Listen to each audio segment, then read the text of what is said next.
Okay, so you take this, right? This, and you put it on your chin. Take this. Take this. Yeah. Put it on your chin. On your chin. On your chin. But this is an eyelid. Okay. On your chin. All right. Put it on your chin. On your...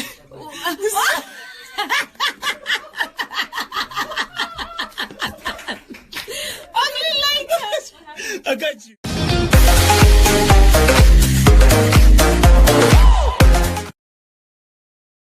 Hello guys, welcome back to Sanelli F channel. Thank you so much guys for tuning in. To all my subscribers, thank you so much guys for your support.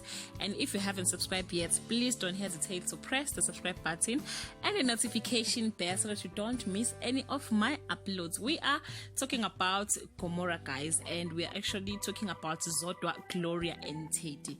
After the episode where Zodwa was smoking and refusing to sign the document from Teddy's school, the fans had to admit that it was never the alcohol that made Zodwa a bad mother. She is just a toxic human being.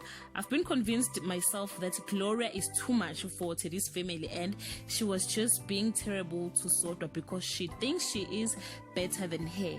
However, since Zodwa came back from rehab, she's been a problem guys, and fans are really worried about Teddy's future guys. Zodwa is becoming a problem every day, and her presence is not good for Teddy. Zodwa is not just being careless, manipulative, but she doesn't care about Teddy's schoolwork. Between Gloria, Zodwa, who is good enough for Teddy guys? Drop your comment below and share your thoughts. Bye guys.